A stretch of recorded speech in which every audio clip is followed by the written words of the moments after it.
राधे राधे दोस्तों, मैं आपकी एस्ट्रो दोस्त एस्ट्रोलॉजर अर्चना गुप्ता अपने ज्योतिष के चैनल पर आप सभी का हार्दिक स्वागत करती हूँ। और कैसे हैं आप सभी?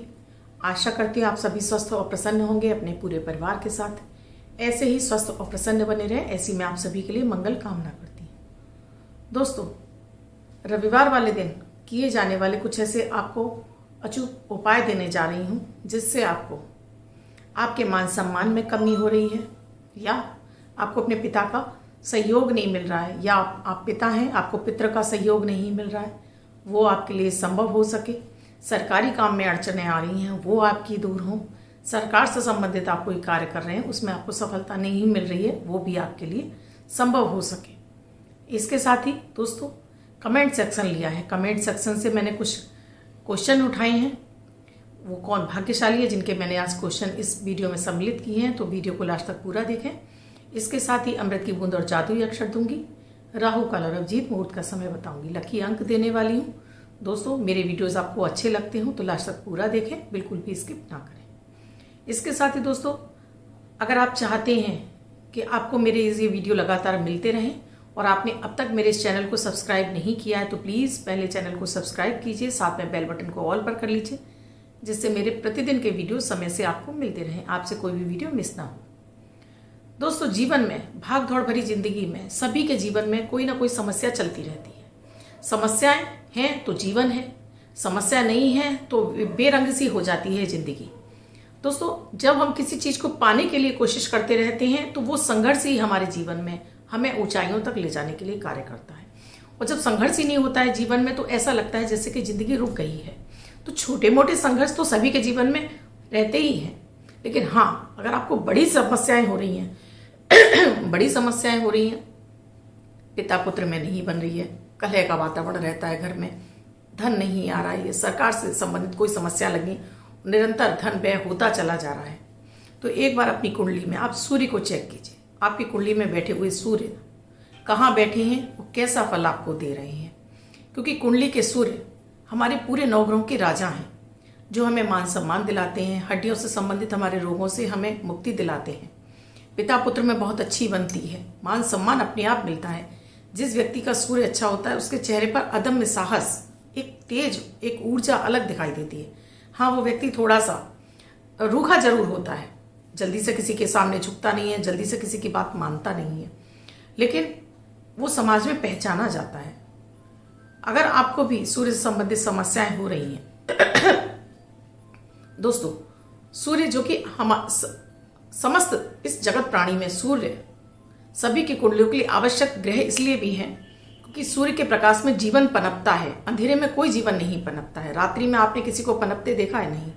सूर्य की रोशनी में ही सारी वनस्पतियां, सारे जीवन, सब कुछ सूर्य की ही रोशनी से उत्पन्न होते हैं। सूर्य नहीं है तो वहां जीवन की संभावना भी नगण्य हो जाती है।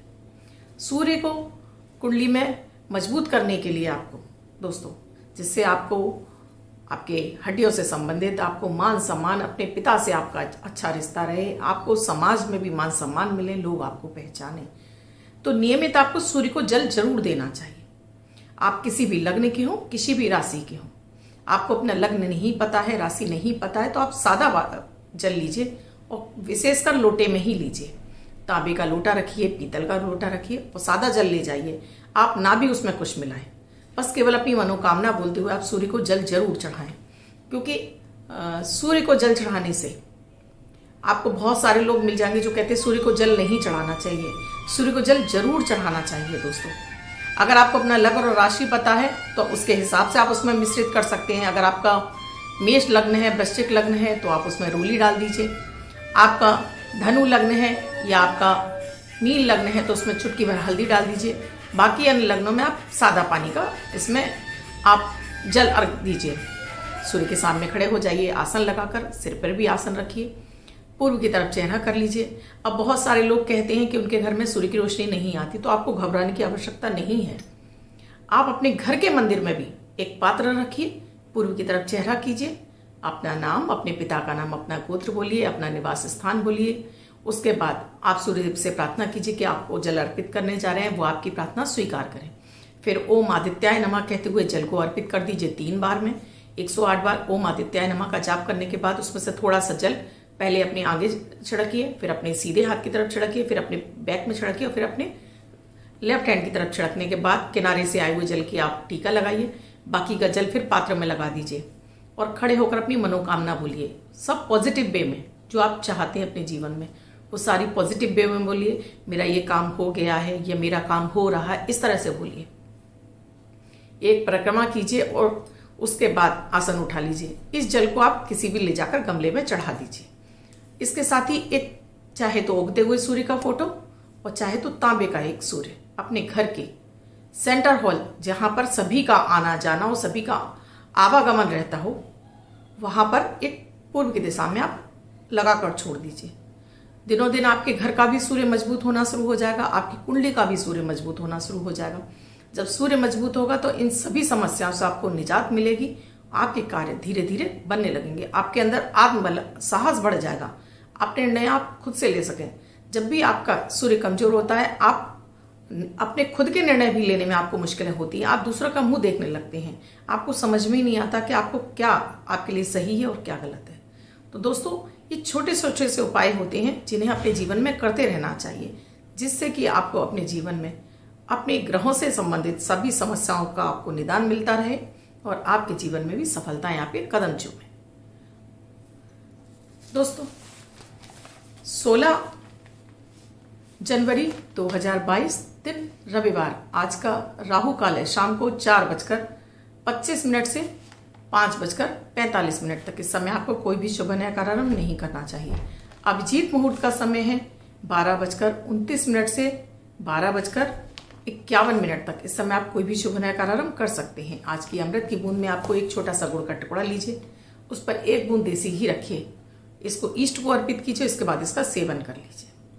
आज का जो जादुई अक्षर है दोस्तों, पवन वाला पा।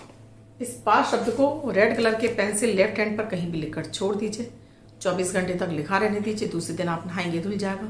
मैं आपको नया शब्द देती हूँ, आप इसको फिर से लिख सकते हैं। आप इसको अपने हाथ पर नहीं लिखना चाहते हैं, छोटी सफ़ेद कागज की चिट लीजिए, रेड कलर के पेन से लिखिए, फोल्ड करके पर्स या पॉकेट में रखिए। 24 घंटे तक साथ रखिए। दूसरे दिन फाड़कर किसी पेड़ की जड़ में छोड़ दीजिए। आप इसे नाली में ना बहाएं। आप इसको अपनी मदर टंग यानी मातृभाषा में भी लिख सकते हैं। अब जिनका बर्थडे या मैरिज एनिवर्सरी है, उनका ये वर्ष शुभ हो, ऐसी मैं आप सभी के लिए मंगल कामना करती हूँ।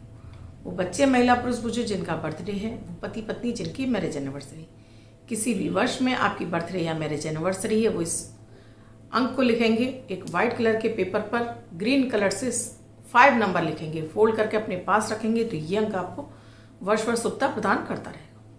दोस्तों, आप भी किसी समस्या से जूझ रहे हैं और आपको निदान नहीं मिल रहा है, तो एक बार अपनी कुंडली का विश्लेषण कराइए। कुंडली का विश्लेषण करने से ही पता चलता है कि आपकी क्या ग्रह दशाएं चल रही हैं, आपको किन उपायों की आवश्यकता है, जिससे कि आप अपनी समस्याओं से बाहर आ सकें।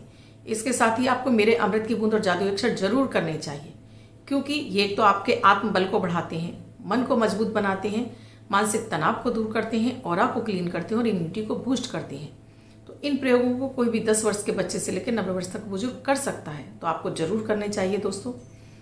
इसके अलावा दोस्तों, आप भी मेरे वीडियो से जुड़े हैं, आपको मेरे वीडियो अच्छे लग रहे हैं तो लाइक शेयर सब्सक्राइब जरूर कीजिए। कमेंट में जय माता दी, राधे राधे अवश्य लिखिए। आज जो मैंने कमेंट सेक्शन लिया है दोस्तों, वो कौन भाग्यशाली हैं, वो आज मैं आपको जो मैंने कमेंट सेक्शन से क्वेश्चन लिए हैं उनके बारे में आपको मैं अब ये बताने जा रही हूँ। पहला क्वेश्चन लिया है मैंने नेहा पांडे जी का, जॉब नहीं मिल रही है। 25/6/1985 11:50 PM लखनऊ। आपकी गुरु की महादशा चल रही है और राहु आपके कर्म भाव पे चल रहे हैं, इसके बाद धन भाव पे जाने वाले हैं आपके राहु। तो आपको अपने शनि की आराधना करनी है और विष्णु सहस्त्र नाम का नियमित आपको जाप करना है। तो इसमें आपको ये प्रयोग आपको 3 बार ही करना है, जिसमें आपको एक कच्चा पापड़ लेना है, उस पर थोड़ा सा साबुत उड़द रखना है, एक गुड़ का टुकड़ा रखना है, थोड़ा सा उस पर हनुमान जी वाला सिंदूर रखना है, एक जल का लोटा ले जाइए, उसमें थोड़े काले तिल डालकर ले जाइए, किसी भी पीपल के पेड़ के नीचे चले जाइए, चौमुखा दीपक जला के रखिए। ये सब जो आप सामग्री बताइए वो एक कागज की प्लेट में रखिए, जल को पीपल की जड़ में चढ़ा दीजिए। उसके बाद वहां पर शनिदेव से आराधना कीजिए, प्रार्थना कीजिए अपनी जॉब के लिए। ओम शम शनिश्चराय नमः मंत्र की 108 बार जाप कीजिए, परिक्रमा कीजिए 7 बार, और शनिदेव से एक बार क्षमा प्रार्थना करते हुए कि आपको जॉब, कैसी भी जॉब मिले तुरंत दिलाएं। प्रार्थना करते हुए दीपक रख के वहां पर आप वापस आ जाइए, मुड़कर मत देखिए। ये 3 शनिवार आप लगातार आप उपाय करेंगे तो ईश्वर की कृपा से आपको जॉब का ऑफर जरूर मिल जाएगा। अगली जो कुंडली देखिए है वो है मोहित, 27/3/1991, 8:09 AM, दिल्ली। शादी कब होगी? आपकी शादी होने की संभावना 2023 तक दिखाई दे रही है। आपको एक तो सूर्य को जल नियमित, आपको हल्दी डालकर आप सूर्य को जल अर्पित कीजिए। साथ में ही आप हनुमान जी की आराधना कीजिए। मेरे बहुत सारे वीडियोस हैं जहां मैंने हनुमान जी की आराधना से शादी में आ रही अड़चनों को दूर करने के लिए उपाय बताए हुए, तो आप मेरे चैनल को सब्सक्राइब कर लीजिए। साथ में मेरे चैनल पर चले जाइए और विवाह के मेरे जो उपायों की लिस्ट है उसमें जाकर हनुमान जी वाला एक उपाय आप उसमें से चुन लीजिए और उस उपाय को करना शुरू कर दीजिए। हनुमान जी की कृपा से आपके लिए विवाह के योग शीघ्र खुल जाएंगे। अगला जो मैंने कुंडली ली है वो नंदा कांतिलाल जी हैं, 9/12/1992, 8:16 थाने। आपने अपने बेटे के लिए पूछा है, नया बिजनेस चलाने जा रहे हैं, कैसा रहेगा? देखिए, आपके बेटे की कुंडली में या इनका बिजनेस चले उसके लिए इनका मन का मजबूत होना बहुत ज़रूरी है, क्योंकि चंद्रमा केतु के साथ में है तो ये बहुत जल्दी जल्दी निराश होने वाले हैं। तो बिजनेस चले उसके लिए आपको इनका सहयोग करना पड़ेगा। हनुमान जी की आराधना करते रहें। हनुमान जी के शनिवार और मंगलवार नियमित दर्शन करने जाएं और साथ में ही शिवलिंग की आराधना भी करेंगे तो ईश्वर की कृपा से इनका बिजनेस अच्छा चलेगा। अगली जो कुंडली है विराज चौहान जी की है, 16/7/1980, 12:30 AM, अंबाला। चांदी का छल्ला पहन सकते हैं। आपने लिखा है कि इनको डायबिटीज भी है। आपको एक लोहे का छल्ला शनिवार वाले दिन आप इनको मध्यमा उंगली में, सीधे हाथ की मध्यमा उंगली में धारण करवाइए। साथ में शुक्र का और शनि का मंत्र शाम के समय ओम शम शुक्राय नमः, ओम शम शनिश्चराय नमः, इस मंत्र की नियमित एक माला शाम के समय इनसे कराइए तो इनका शुक्र अच्छा होगा, डायबिटीज में भी आराम मिलेगा और साथ में शनि की जो इन पर दशाएं चल रही हैं वो इनके लिए शुभ होंगी। अगला जो मैंने कुंडली ली है वो है राकेश जैन जी की, 19/9/1973, सुबह 2 बजे। प्रॉपर्टी नहीं बिक रही है। आपकी शनि की महादशा चल रही जो कि 2035 तक चलने वाली है। तो एक तो नियमित आपको सूर्य को जल चढ़ाना है। इसके साथ ही आपको 84 छिलके वाले बादाम लेने हैं, साबुत बादाम। नियमित आपको ये प्रयोग आपको 42 दिन लगातार करना है। आपको किसी भी शिव मंदिर में जाना, ही घर पे प्रयोग नहीं हो सकता है। तो 2 बादाम नियमित ले जाइए। एक बादाम पहले दोनों बादाम चढ़ा दीजिए शिवलिंग पर। उसमें से एक बादाम लाकर घर में एक व्हाइट कलर की थैली से लीजिए, उसमें इकट्ठा करते रहिए। 42 बादाम पूरे चढ़ा दीजिए और 42 बादाम वापस लेते आइए आप वापस। ईश्वर की कृपा से हो सकता है आपको इसके बीच में ही आपकी प्रॉपर्टी बिक जाए। नहीं बिकती है तो उसके बाद इस 42 बादाम जो आपने थैली में इकट्ठे किए हैं इन्हें आप जल प्रवाह कर दीजिए तो शीघ्र आपकी प्रॉपर्टी बिकने के योग बन जाएंगे। साथ में शनि के मंत्रों का भी जाप करिए शाम को, ओम शम शनिश्चराय नमः। दोस्तों, मैं इतनी ही कुंडलियां लेकर आपके समक्ष उपस्थित हुई थी। आप भी किसी समस्या से जूझ रहे हैं और चाहते हैं कमेंट के माध्यम से तो मुझे कमेंट लिखते रहिए। संडे वाले वीडियो में मैं आपके कमेंट सेक्शन लेती हूँ, वहां आपको उसका आंसर जरूर मिलेगा। कुंडली का विश्लेषण कराते हैं तो विशेष उपाय मिलते हैं, तो एक बार कुंडली का विश्लेषण जरूर करें। धन्यवाद दोस्तों, मैं कल फिर मिलूंगी अपनी अमृत की बूंद और जादुई अक्षर के साथ।